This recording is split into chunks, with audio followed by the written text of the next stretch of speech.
فرماتا ہے خطیب جڑا قرآن بھی سونا پڑھتا ہے تو خدا نے من ایسے بھی سونا بنایا ہے. یہ ہونے آندن کہ تو کو دسندن کہ اسلام زندہ ہے، اسلام والے زندہ ہیں انشاءاللہ.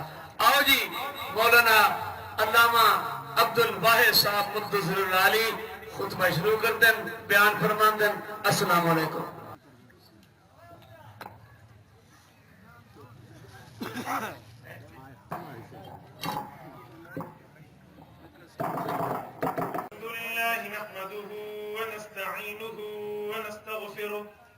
ونعوذ بالله من شرور أنفسنا ومن سيئات أعمالنا من يهده الله فلا مضل له ومن يضلله فلا هادي له. قال الله تبارك وتعالى في كتابه المجيد والفرقان الحميد: أعوذ بالله من الشيطان الرجيم. بسم الله الرحمن الرحيم. يوم تبيض وجوه وتسود وجوه.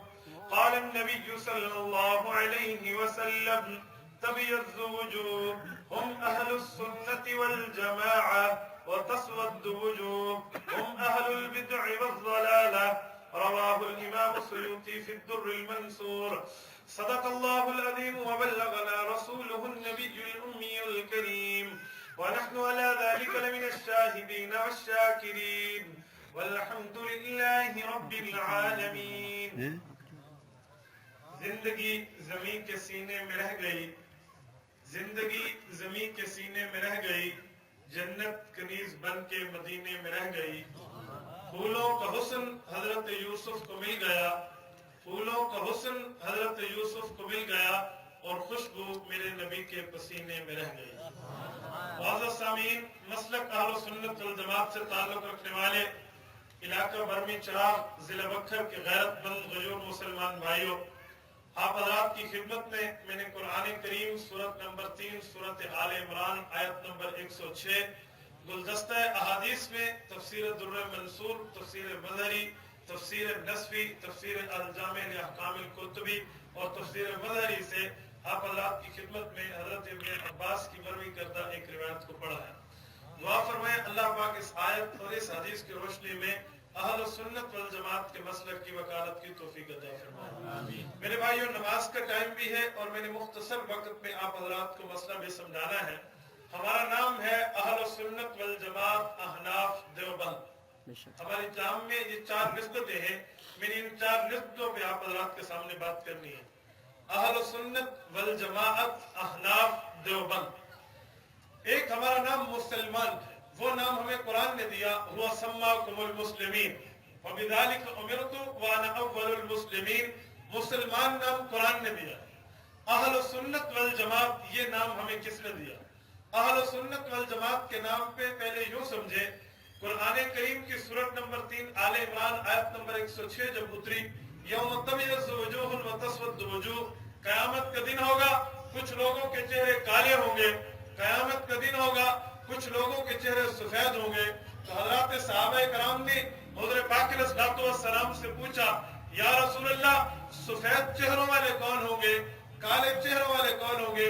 حضور پاک نے فرمایا جن لوگوں کے چہرے کالے ہوں گے ہم اہل البدع والضلالہ، وہ گمراہ اور بدعتی ہوں گے، اور جن کے چہرے سفید ہوں گے ہم اہل السنت والجماعت.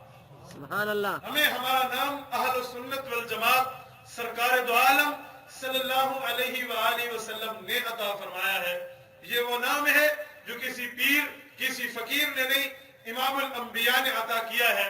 اب ہمارا نام اہل سنت والجماعت ہے. اہل سنت کا کیا معنی، والجماعت کا کیا معنی؟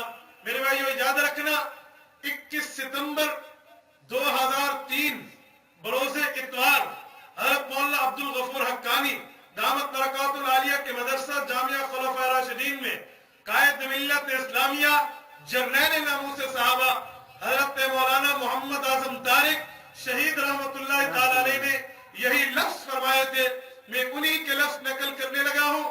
میرے بھائیو، حضرت فرماتے تھے اہل سنت کا معنی ہے نبی والے، والجماعت کا معنی ہے صحابہ کرام والے. سبحان اللہ. مجھے آج بھی وہ وقت یاد ہے، عصر کی نماز کے بعد کا ٹائم تھا. حضرت گفتگو فرما رہے تھے، فرمایا اہل سنت کا معنی نبی والے، بل جماعت کا معنی صحابہ کرام والے۔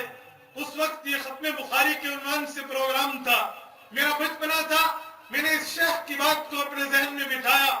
آج دلائل کی دنیا میں ہم یہ بات سمجھتے ہیں کہ اہل سنت کا معنی نبی والے، بل جماعت کا معنی صحابہ والے کیوں ملا ہے؟ جب اہل سنت ہو گیا تھا نبی والے، پھر کیا ضرورت ہے کہ ساتھ صحابہ کو ملایا جائے؟ جب نبی کی بات آ گئی تو دین پورا ہو گیا، پھر ول جماعت کا کیا معنی ہے؟ میرے بھائیوں، اہل سنت کا معنی نبی والے، ول جماعت کا معنی صحابہ کرام والے۔ حضور پاک علیہ الصلوۃ والسلام یہ نام دے کے بتلانا چاہتے ہیں کہ خالی میرے طریقے پہ عمل نہیں کرنا، میرے صحابہ کے راستے کو بھی پکڑے رکھنا۔ اہل سنت کے ساتھ ول جماعت کا اضافہ کر کے حضور پاک علیہ السلام بتانا چاہتے ہیں میرا ہر کام تمہارے لیے قابل عمل نہیں ہوگا، بلکہ میرا وہ کام تمہارے لیے قابل عمل ہوگا جس پر میرے صحابہ کی مہر لگی ہوگی۔ حضرت علامہ حیدری استاد المکرم شہید رحمت اللہ تعالی علیہ فرمایا کرتے تھے، لوگوں نبی علیہ الصلوۃ والسلام کام کریں، امت کے لیے حجت نہیں بنتا، حضور کام کرے امت کے لیے مستحسن تو بنتا ہے، قابل عمل نہیں بنتا۔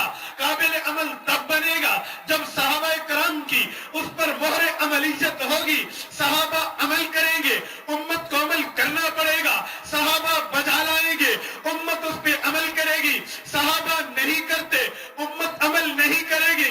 استاد صاحب اس کی وضاحت فرماتے ہوئے پھر مثالیں دیتے، فرماتے حضور پاک علیہ السلام جب کلمہ پڑھتے تو فرمایا کرتے تھے لا الہ الا اللہ انی رسول اللہ، میں اللہ کا رسول ہوں۔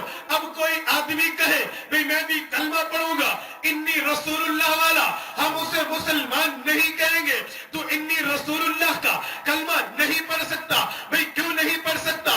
یہ کلمہ تو حضور پاک نے پڑھا ہے، ہم کہیں گے ہاں ہاں حضور نے پڑھا ہے، صحابہ کو نہیں پڑھایا۔ ہمارا نام صرف اہل سنت نہیں ہے بل جماعت بھی ہے، صحابہ نے نہیں پڑھا، امت نہیں پڑھے۔ اللہ اکبر۔ صحابہ کرام نہیں پڑھتے، امت نہیں پڑھے گی۔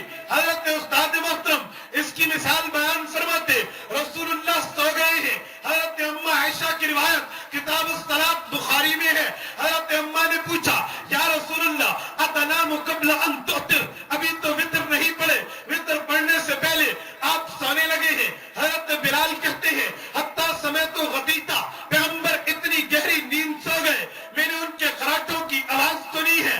حضور پاک اٹھے فصلی بہ الناس فلم یتوضا، نیند سے بیدار ہوئے ہیں، وضو نہیں کیا، لوگوں کو نماز پڑھا دی ہے۔ حضرت بلال نے پوچھا یا رسول اللہ وضو تو نہیں کیا، نیند سے اٹھنے کے بعد نماز کیسے پڑھائی ہے؟ حضور پاک نے فرمایا ان عینیا تنامانی ولا ینام قلبی، میری آنکھیں سوتی ہیں، میرا دل جاگتا ہے۔ نبی جاگے دل تب بھی جاگتا ہے، نبی سو جائے دل تب بھی جاگتا ہے۔ نبی کے جاگنے کی وجہ سے وضو نہیں ٹوٹا۔ اب کوئی کہہ دے میں بھی نیند کروں گا، نیند سے اٹھنے کے بعد اٹھ کر میں بھی نماز پڑھ لوں گا، میرا وضو قائم رہے گا۔ ہم کہیں گے نانا تیرا وضو قائم نہیں رہے گا۔ وہ کہے گا کیوں؟ حضور پاک نے تو کیا ہے۔ ہم کہیں گے ہمارا نام صرف اہل سنت نہیں ہے بل جماعت بھی ہے، حضور نے کیا ہے، صحابہ نے نہیں کیا، امت نہیں کرے۔ اہل سنت والجماعت حضور پاک علیہ السلام والے، والجماعت صحابہ کرام والے، صحابہ جیسا ایمان لائیں گے، رب قبول کریں گے، صحابہ سے ہٹ کے ایمان ہوگا اللہ ٹھکرا دیں گے۔ میرے بھائیو یاد رکھنا، والجماعت کی حیثیت قانونی اتھارٹی ہے، صحابہ کرام کی دہلیہ اور مقام کی تعیین کرتی ہے۔ گویا پتہ چلے حضور کام کرے ہمارے لیے ضروری ہے، صحابہ کام کرے عمل کرنا ضروری ہے۔ یاد رکھنا حضور کام کرے، وہ کام حضور پاک علیہ الصلوۃ والسلام کا بطور محمد ابن عبداللہ ہوگا۔ حضور کام کرے، صحابہ عمل کرے، وہ کام بطور محمد الرسول اللہ ہوگا۔ تیرے لیے اور میرے لیے نمونے کی زندگی بطور محمد ابن عبداللہ نہیں ہے، محمد الرسول اللہ والی زندگی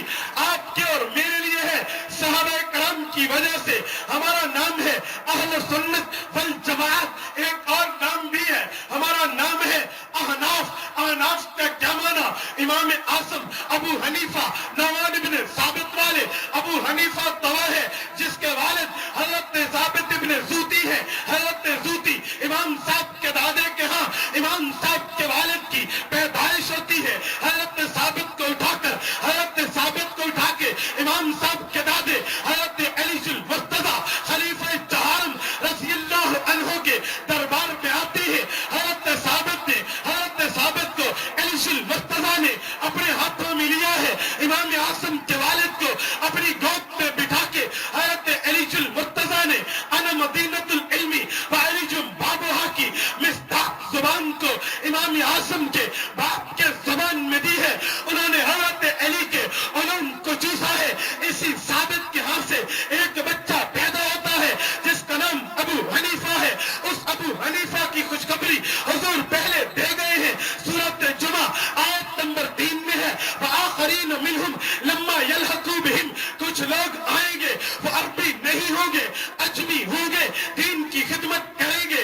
مسلم میں حضرت ابو ہریرہ رضی اللہ عنہ کی روایت موجود ہے. حضرت ابو ہریرہ نے پوچھا وہ کون لوگ ہوں گے جو آخرین ہوں گے, عربی نہیں ہوں گے, اجمی ہوں گے, وہ کون آئیں گے؟ حضور پاک نے حضرت سلمان فارسی کے کندھے پہ ہاتھ رکھ کے فرمایا. مسند فردوس لبدلوی کے اندر روایت موجود ہے لو کان الایمان او العلم عند السریہ لتناولہ رجال من ہؤلاء. لوگوں سریہ ستارے پر علم چلا جائے گا, فارسی لوگ آئیں گے, وہ آ کر علم سریہ ستارے سے اتار کے نیچے لائیں گے, کائنات میں پھیلا دیں گے. میں نے امت محمدیہ میں صحابہ کرام کے بعد دیکھا ہے مجھے 4 شخصیات ایسی نظر آتی ہے جو علم دین کو پوری دنیا میں پھیلاتی ہے. ایک کا نام امام ابو حنیفہ ہے, ایک کا نام امام شافعی ہے, ایک کا نام امام مالک ہے, ایک کا نام امام احمد ابن حنبل ہے. میں دیکھتا ہوں امام احمد ابن حنبل یہ قبیلہ بنو شیبان کے ہے. بنو شیبان عربی قبیلہ ہے, اجمی نہیں ہے. امام مالک قبیلہ اصبہی کے ہے, قبیلہ اصبہی عربی قبیلہ ہے, اجمی نہیں ہے. امام شافعی مطلبی قریشی ہے, قبیلہ مطلبی یہ تو عربی قبیلہ ہے, اجمی قبیلہ نہیں ہے. پھر وہ کون لوگ آئیں گے جو اجمی ہوں گے؟ پھر مجھے ایک شخصیت نظر آتی ہے جس کا نام امام اعظم امام ابو حنیفہ ہے. یہ عربی نہیں ہے, اجمی ہے, سلمان فارسی کی اولاد سے آیا ہے. اس نے صحابہ کرام کی زیارت کی ہے, صحابہ کرام کو دیکھا ہے, صحابہ کرام کو سنا ہے, صحابہ سے علم لیا. صحابہ ابو حنیفہ کے استاد بنتے ہیں, ابو حنیفہ صحابہ کے شاگرد بنتے ہیں. صحابہ سے سیکھ کے پوری دنیا میں علم ابو حنیفہ نے یوں پھیلایا ہے. محقق علی الاطلاق علامہ عبد الرحمن جلال الدین سیوطی اپنی ماناز رسالہ تمییز الصحیفہ فی مناقب ابی حنیفہ رحمہ اللہ میں لکھتے ہیں, فرمایا اول من دفن علم الشریعہ ورتبہ ابوابا فیا ابو حنیفہ قد بشرہ النبی صلی اللہ علیہ وسلم. لوگوں حضرت پاک علیہ السلام جس آدمی کی خوشخبری سالوں پہلے دے گئے تھے اس کا نام ابو حنیفہ ہے. اس نے اوپر سے علم پھیلا کر پوری دنیا میں پہنچا دیا ہے. یہ ابو حنیفہ ہے. اس ابو حنیفہ کی وجہ سے ہم اپنے آپ کو احناف کہتے ہیں. اہل سنت والجماعت کے بعد ہمارا نام احناف ہے. ہم سے کسی نے پوچھا امام تو امام شافعی بھی ہے, امام تو امام مالک بھی ہے, امام تو امام احمد بھی ہے, امام تو امام بخاری بھی ہے, امام تو امام داؤد ظاہری بھی ہے, ابن حزم بھی ہے, ابن تیمیہ بھی ہے. بڑے بڑے ائمہ اس دور میں گزرے ہیں, انہیں امام نہیں مانتے. ابو حنیفہ کو کیوں مانتے ہو؟ ہم نے کہا ہاں وہ بھی امام ہے, یہ بھی امام ہے, لیکن میں دیکھتا ہوں حضور پاک فرماتے ہیں لا تمس النار رآنی اور رآ من رآنی. صحابی ہوگا آگ جہنم کی نہیں چھوئے گی, تابی ہوگا جہنم کی آگ نہیں چھوئے گی. میں نے دیکھا ہے باقی کوئی امام تابی نہیں ہے, صحابہ کا شاگرد نہیں ہے. وہ ایک ابو حنیفہ ہے جو حضرت انس کی زیارت بھی کرتے ہیں, واصلۃ بن الاسقا کی زیارت بھی کرتے ہیں, عبداللہ بن ابی اوفا کی زیارت بھی کرتے ہیں, ابو سعد بن انصاری کی زیارت بھی کرتے ہیں, حضرت عبداللہ بن حارث بن جزء الزبیدی کی زیارت بھی کرتے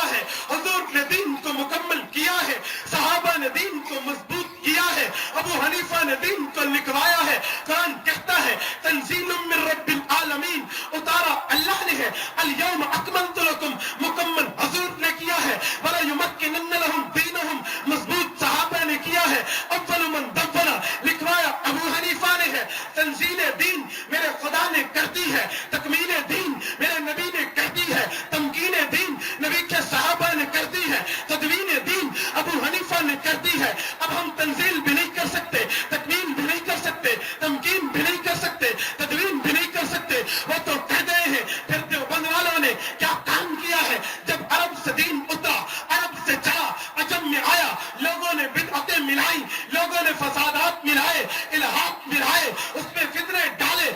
کوئی آدمی صحابہ کو بھاگتا ہے، کوئی آدمی ائمہ کو بھاگتا ہے، کوئی آدمی اکابر کو بھاگتا ہے، کوئی آدمی فقہ کا انکار کرتا ہے، چھوٹا راستی بنتا ہے، ابو بکر کی تاج خلافت کا انکار کرتا ہے، بڑا راستی بنتا ہے۔ علماء دیوبند نے ایک ہی کام کیا ہے، اس کا نام ہے تطہیر دین۔ علماء دیوبند نے دین میں کمی کو بھی برداشت نہیں کیا، دین میں زیادتی کو بھی برداشت نہیں کیا۔ بدعت والا آیا ہے، اسے بھی الگ کیا ہے، الہات والا آیا ہے، اسے بھی الگ کیا ہے، دین میں کمی والا آیا ہے، اسے بھی اٹھا کے باہر پھینک دیا ہے، زیادتی والا آیا ہے، اسے بھی اٹھا کے دین سے باہر پھینک دیا ہے۔ لیمیز اللہ الخبیث من الطیب، اللہ رب العزت طیب سے خبیث کو علیحدہ کرواتے ہیں، پاک سے پلید کو علیحدہ کرواتے ہیں۔ قاسم العلوم والقرات، حجت الاسلام والمسلمین، بانی دارالعلوم دیوبند سے لے کر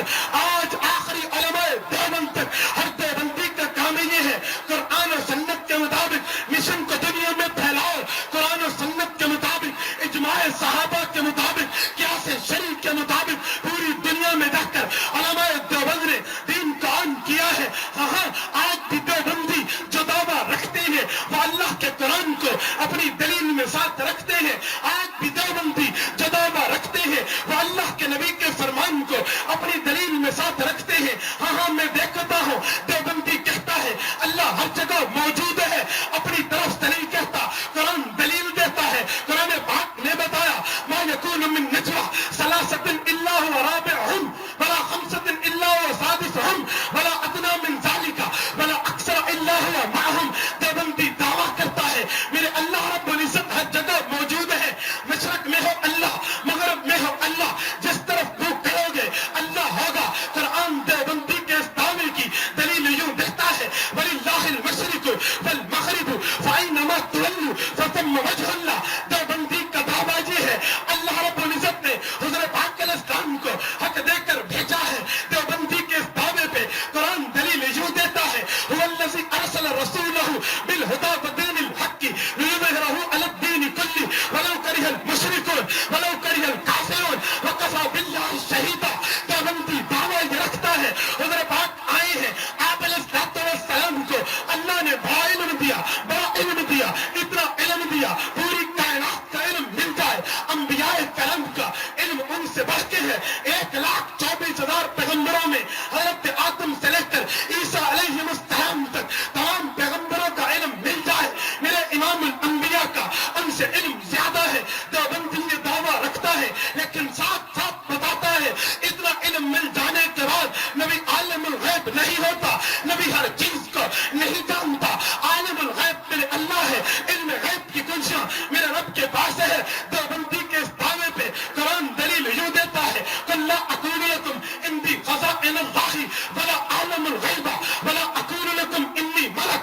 دیوبندی دعویٰ کرتا ہے کوئی پیر ہو وہ تب، کوئی فقیر ہو وہ تب، کوئی ولی اللہ ہو وہ تب، اپنی جگہ نیک تو ہو سکتا ہے، بچی اور بچہ دینا یہ پیر ولی کا کام نہیں ہے، نبی کا کام نہیں ہے، میرے اللہ کا کام ہے۔ دیوبندی کے اس دعوے پہ قرآن دلیل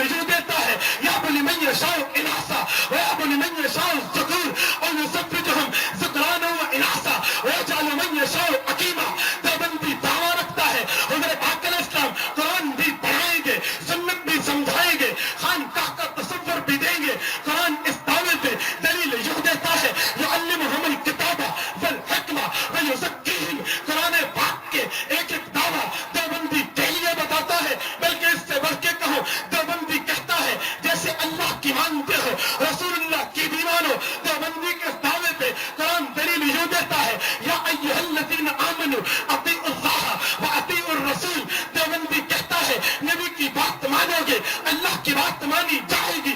دیوبندی کے اس دعوے پہ قرآن دلیل جو دیتا ہے من یطع الرسول فقد اطاع اللہ. دیوبندی کا دعویٰ ہے نبی دیتا جائے تم لیتے جاؤ, نبی رکھتا جائے تم رکھتے جاؤ. دیوبندی کے اس دعوے پہ قرآن دلیل جو دیتا ہے ما آتاکم الرسول فخذوه وما نهاکم عنہ فانتہوا. دیوبندی کا دعویٰ یہ ہے نبی ہر جگہ حاضر اور ناظر نہیں ہے, نبی ہر جگہ موجود نہیں ہے, نبی ہر جگہ حاضر نہیں ہے. دیوبندی کے اس دعوے پہ قرآن دلیل یوں دیتا ہے 114 صورتیں ہیں, 86 مکی ہے, 28 مدنی ہے. مکی کمانا مکہ میں اتری ہے, مدنی کمانا مدینے میں اتری ہے. حضور ہر جگہ حاضر اور ناظر ہوتے. مکی مدنی کا فرق کیوں ہے؟ دیوبندی کا دعویٰ یہ ہے اللہ کے نبی ہر جگہ موجود نہیں ہے. دیوبندی کے اس دعوے پہ دیوبندی وضاحت کرتا ہے نبی غار ثور میں ہو تو مکہ میں نہیں ہے, مکہ میں ہو غار ثور میں نہیں ہے. کافروں نے نبی کو مکے سے نکالا ہے, نکالا اسے جاتا ہے جو حاضر بھی نہ ہو ناصر بھی نہ ہو, جو ہر جگہ حاضر ہو جو ہر جگہ ناصر ہو, اسے نکالا کیسے جاتا ہے؟ دیوبندی کے اس دعوے پہ قرآن دلیل یہ دیتا ہے اس اخرجہ الذین کفروا ثانی اثنین. دیوبندی کہتے ہیں نبی کو نکالا گیا, قرآن بھی کہتے ہیں نبی کو نکالا گیا. دیوبندی کہتا ہے نبی غار میں ہو باقی جگہ نہیں ہے, باقی جگہ ہو غار میں نہیں ہے. دیوبندی کے اس دعوے پہ قرآن دلیل یہ دیتا ہے اذ ہما فی الغار, اذ ہما فی الغار. اس کا لفظ بول کے اللہ بتاتے ہیں جس وقت نبی غار میں تھے تو پتا چلا ہر وقت نبی غار میں نہیں ہوتے. دیوبندی کا دعویٰ یہ ہے نبی گھر میں ہو تو باہر نہیں ہوتا, باہر ہو تو گھر نہیں ہوتا, جب گھر سے نکل آئے تو پھر گھر میں نہیں ہوتا. دیوبندی کے اس دعوے پہ قرآن دلیل یہ دیتا ہے وَإِذْ غَدَوْتَ مِنْ أَهْلِكَ تُبَوِّئُ الْمُؤْمِنِينَ مَقَاعِدَ لِلْقِتَالِ. نبی تو گھر سے نکلا ہے, گھر سے نکل کے صحابہ کے پاس آیا ہے تو پتا چلا پہلے صحابہ کے پاس نہیں تھا اب گھر میں نہیں ہے. دیوبندی کے ایک ایک دعوے پہ قرآن دلیل دیتا ہے. دیوبندی کہتا ہے نبی کو اللہ نے بڑا مقام دیا ہے لیکن مختار کل کا مقام میرے اللہ کے ہاتھ میں ہے, اللہ کے ہاتھ کے علاوہ مختار کل کا مقام کسی کے ہاتھ میں نہیں ہے. دیوبندی کے اس دعوے پہ قرآن دلیل یہ دیتا ہے وما مسنی السوء لو كنت اعلم الغیب لاستكثرت من الخیر وما مسنی السوء. لوگوں اگر میں مختار کل ہوتا تو کبھی بیمار نہ ہوتا, میں بیمار ہوا ہوں تو پتا چلا نبی عالم الغیب نہیں ہے. دیوبندی قرآن بھی پڑھتا ہے, دیوبندی حدیث بھی پڑھتا ہے. دیوبندی کا دعویٰ یہ ہے نبی علیہ السلام کو موت آئی ہے. قرآن پاک بتاتا ہے انک میت وانہم میتون, نبی فوت ہوگا. نبی علیہ السلام کے لیے دیوبندی کا دعویٰ یہ ہے فوت ہونے کے بعد نبی کو حیات ملی ہے. دیوبندی کے اس دعوے پہ قرآن دلیل یوں دیتا ہے ولا تقولوا لمن يقتل في سبيل الله اموات بل احياء ولكن لا تشعرون ولا تحسبن الذين قتلوا في سبيل الله امواتا بل احياء عند ربهم يرزقون فرحين بما آتاهم الله من فضله ويستبشرون. قرآن پاک بتاتا ہے جب بندہ شہید ہو جائے شہادت کے بعد اللہ اسے زندگی عطا فرماتے ہیں. نبی علیہ السلام کے لیے دیوبندی شہادت کا عقیدہ رکھتا ہے. بخاری جلد ثانی صفحہ نمبر 637 باب مرسم نبی کے تحت ام المؤمنین تیری اور میری ماں حضرت ام عائشہ رضی اللہ عنہا فرماتی ہے حضور پاک علیہ السلام نے وفات کے وقت فرمایا میں نے خیبر کے اندر زہریلا کھانا کھایا تھا, اس کی وجہ سے فوت ہو رہا ہوں. تو زہر کھانے والا یہ شہید ہوتا ہے. دیوبندی کا دعویٰ یہ ہے نبی شہید ہے تو صحابہ کرام جن کی وجہ سے بل جماعت کی نسبت آپ کو اور مجھے امام الانبیاء نے دی ہے. حضرت عبداللہ ابن مسعود رضی اللہ عنہ کی روایت مسند احمد میں, عبداللہ ابن مسعود کی روایت مستدرک بالحاکم نیشابوری میں موجود ہے. عبداللہ ابن مسعود کہتے ہیں لئن آلف تسعہ احب الیہ من ان آلف واحدہ اتخذ اللہ نبیہ واتخذہ شہیدہ. حضور نبی بھی ہے, شہید بھی ہے, صحابہ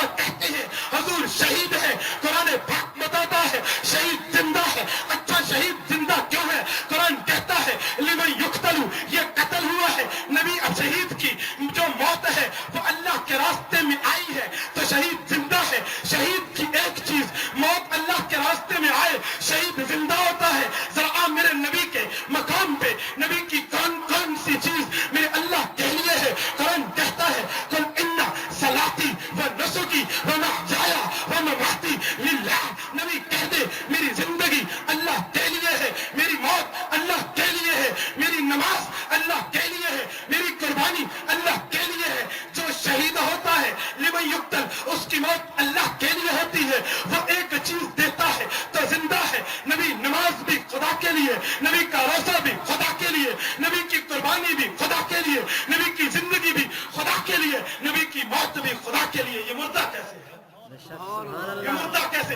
اچھا تو نے یہ باتیں کر کے امت کو ورغلایا ہے. 1957 سے پہلے کائنات اسلامیہ میں کوئی حنفی، کوئی شافی، کوئی مالکی، کوئی حنبلی، کوئی ظاہری عقیدہ حیات النبی کا منکر نہیں تھا. 1957 میں چیلنج دعوے اور تحقیق سے کہتا ہوں، مولوی عنایت اللہ شاہ گجراتی سے پہلے کسی زندہ مردہ مماتی کی قبر بھی دنیا میں موجود نہیں ہے.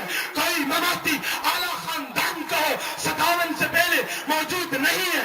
ادنا خاندان کا ہو علی وجہ الارض موجود نہیں ہے. سارے شافی عقیدہ حیات مانتے ہیں، سارے مالکی عقیدہ حیات مانتے ہیں، سارے حنبلی عقیدہ حیات مانتے ہیں، سارے حنفی عقیدہ حیات مانتے ہیں. یہ جھوٹ بولا گیا ہے. نبی قبر میں زندہ نہیں ہے. قرآن پاک کے 114 سورتیں ہیں، 540 رکوع ہیں، 30 پارے ہیں، 120 باب ہیں، 6666 آیات ہیں، 86 مکی ہیں، 28 مدنی ہیں. قرآن کی ایک سورت نہیں ہے جس میں نبی کی قبر میں مردہ ہونے کی بات کی گئی ہو. قرآن پاک کا کوئی ایک رکوع نہیں ہے جس میں نبی کی قبر کی زندگی کی نفی کی گئی ہو. قرآن پاک کی کوئی ایک آیت نہیں ہے جس میں نبی کی قبر کی نفی. ایک آیت دکھا دو کہ نبی علیہ السلام قبر مبارک میں زندہ نہیں ہے. میں تیرا عقیدہ مان لوں گا لیکن نہ خنجر اٹھے گا نہ تلوار تم سے. یہ بازو میرے آزمائے ہوئے ہیں. ہم نے تو ایک جگہ میں دیکھا ہے. نعرہ تکبیر، اللہ اکبر، زندہ باد، زندہ باد. میں نے ایک جگہ میں دیکھا ہے. یاد رکھو آپ کے چہلاکا کی ویڈیو انٹرنیٹ پر موجود ہے. مناظرہ طے ہوا اسی مولوی سے جو تمہارے علاقے میں توحید و سنت کانفرنس کہہ گیا ہے.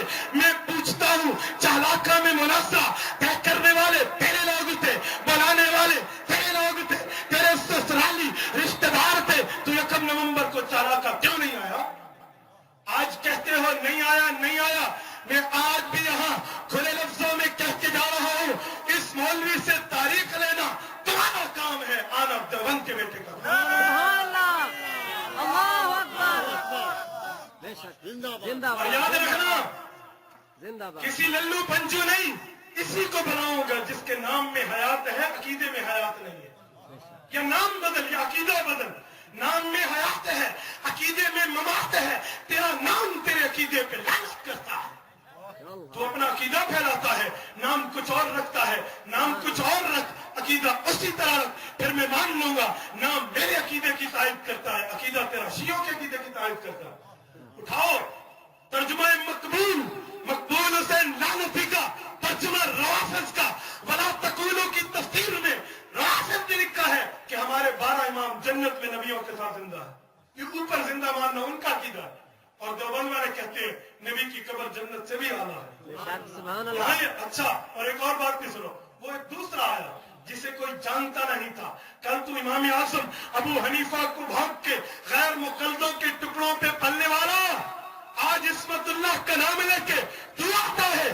ہم نے تیرے باپ کی زندگی میں ڈی خان کی سرزمین، مسجد خلافت راستہ، علاقہ ہمت، جس جگہ وہ 20 سال سے وفات النبی نام سے کانفرنس کر گیا تھا، میں نے چتوری کی دنیا والی زندگی کے اندر اسے چیلنج کر کے کہا تھا چتوری تجھ میں جرأت ہے ہمارے سامنے بیٹھ، اگر میں دن کو تجھے دارے نہ دکھا دوں دیوبند کا بیٹا نہ کہنا. میں اس کی اتباع میں کہوں گا عصمت اللہ تیرا نام لے کے کہوں گا تجھ میں جرأت، ہمت، سکت، طاقت، قوت ہے تو ہمارے سامنے بیٹھ کے دکھا.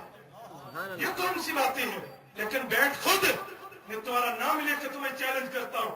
بھائی نے جماعت میں چپڑاسی کا عہدہ بھی نہ دیا تو طیب پنپیری کے پاؤں پکڑ کے دوسری جماعت میں چلے گئے. شرم کر. اپنے پیو کی جماعت میں تحلیل کرنا، اپنے والد کی جماعت کو تو تحلیل کرتے تھا تو چپڑاسی کا عہدہ بھی نہیں ہے اس پہ.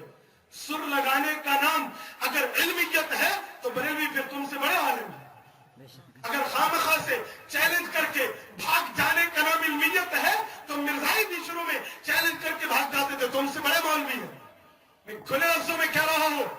مولوی کدھر آئے تو میں خود آؤں گا, عصمت اللہ آئے تو میں خود آؤں گا, اینی ون پرسن آئے گا تو ہمارے بھی نمائندے آئیں گے. مولانا موجود ہے, مولانا عبدالخوف غفور حقانی کی موجودگی میں بات کر رہا ہوں. بھائی جہانگیر موجود ہے, کھلے لفظوں میں کہوں گا تاریخ اس سے تم لو, ہم ان کی تاریخ پہ آئیں گے.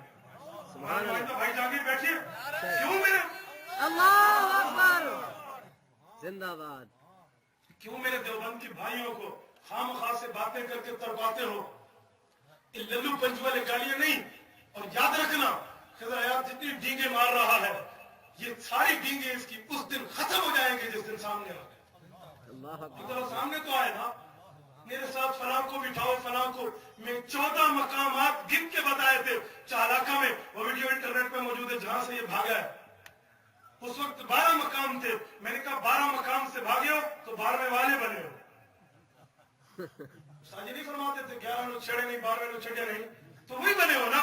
یہ کون؟ اچھا اس دن مجھے ایک دوست کہنے لگا بھائی میں تو صحابہ کا غلام ہوں, میں آپ کی بات نہیں مانتا.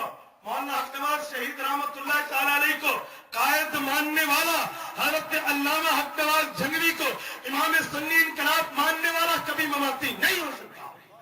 کیسی بات ہے؟ میرے حق نواز قائد محترم کا کبیر والا میں 2 گھنٹے کا آپریشن چتروڑی موجود نہیں ہے. قائد ملت اسلامیہ مورخ اسلام علامہ ضیاء الرحمن فاروقی شہید رحمت اللہ علیہ کی حتیجی ضلع بھاگلپور کی حیات النبی پہ 1.5 گھنٹے کی کیسٹ نہیں ہے. قائد ملت اسلامیہ حجت اللہ فی الارض استاد مکرم شیر اسلام علامہ علی شیر حیدری رحمت اللہ تعالی علیہ کی بیانات کی ویڈیو ہمارے پاس آج بھی اور انٹرنیٹ پہ بھی موجود ہے. فرمایا شرم کر, جھنگوی زندہ ہے, نبی زندہ نہیں ہے. جنگی کل بھی زندہ تھا, جنگی کل بھی زندہ تھا. نعرہ تکبیر. شرم کرو, شرم کرو, شرم کرو, حیا کرو. جو جھنگوی کو زندہ مانتے ہیں وہ نبی کو زندہ نہیں مانیں گے. اعظم طارق شہید رحمت اللہ تعالی علیہ کی تحریر, ہمارا نام عبدالرشید بلال, یہ خانگڑھ مدرسہ دینی درسگاہ کے نام پہ جو خط لکھا تھا عقیدہ حیات میں حضرت ام عائشہ, حضرت ابو بکر, حضرت عمر اور رسول اللہ کے عند القبر سلام لکھے ہیں. وہ خط نوید سہر میں سلام اللہ صاحب نے اپنے رسالے میں شائع کر دیا کہ ابھی بھی تو اپنے آپ کو مارتی کرتا. میری قیادت حضرت علامہ محمد امن لدھیانوی قائد ہے یا نہیں ہے؟ ان کی تاریخ خوشبو والا عقیدہ میں نہیں موجود. تو پھر کیسے اپنے آپ کو صحابہ کا سپاہی بھی کہتا ہے؟ اور پھر اس کے بعد یا تو کیسے صحابہ کا سپاہی ہے؟ نبی کی توہین کرتے ہیں, صحابہ کا سپاہی ہے. شرم کر رہا. ایک بات کر کے بات کو کلوز کرو. صحابہ کے سپاہی ہو تو میں بھی صحابہ کی روایتیں پڑھتا ہوں, پھر پورا عقیدہ حیات مان. صدیق اکبر ہے, امام الصحابہ ہے, ابو بکر صدیق کی روایت تفسیر کبیر جلد نمبر 5 صفحہ نمبر 806. امام تفسیر امام رازی نے سورۃ کہف آیت نمبر 11 وضربنا علی آذانہم فی الکہف سنین عددا, اس آیت کی تفسیر میں لکھا ہے اما ابو بکر لما حملت جنازتہ الی باب قبر النبی صلی اللہ علیہ وسلم فنودی السلام علیک یا رسول اللہ ھذا ابو بکر بالباب فاذا الباب قد انفتح فنودی ادخل الحبیب الی الحبیب. صدیق جانے لگے, صدیق نے وصیت کی ہے میرے جنازے کو حضرت پاک علیہ الصلوۃ والسلام کی قبر مبارک کے سامنے رکھ دینا, پھر آواز دینا صدیق غلام آیا ہے, آواز آئے تو صدیق کو اندر لے جانا, ورنہ مقابر مسلمین میں جنت البقیع میں دفن کر دینا. صحابہ گئے ہیں, عمر سے لے کر حضرت وحشی تک ایک ایک صحابی رضی اللہ عنہ موجود ہے. صحابہ نے جا کے نبی کی قبر پہ سلام پڑھا ہے تو پتا چلا نبی کی قبر پہ سلام پڑھنا میرے صحابہ کا طریقہ ہے. نبی کی قبر پہ سلام پڑھا, پھر کہا ابو بکر بالبابی, ابو بکر آئے ہیں. اندر سے آواز آئی دوست کو دوست تک پہنچا. سبحان اللہ. ادخل الحبیب الی الحبیبی. اچھا عمر فاروق ہے رضی اللہ عنہ, صحابی رسول ہے. امام بخاری نے صحیح بخاری جلد اول باب رفع الصوت فی المساجد کے تحت حضرت عمر کی روایت لائے ہیں. حضرت صاحب ابن یزید رضی اللہ عنہ سے مروی ہے حضرت عمر فاروق رضی اللہ تعالی عنہ مسجد نبوی میں ہے. 2 آدمی شور کرتے ہیں, حضرت عمر بلاتے ہیں اطرفعان عند رسول اللہ, حضور کی موجودگی میں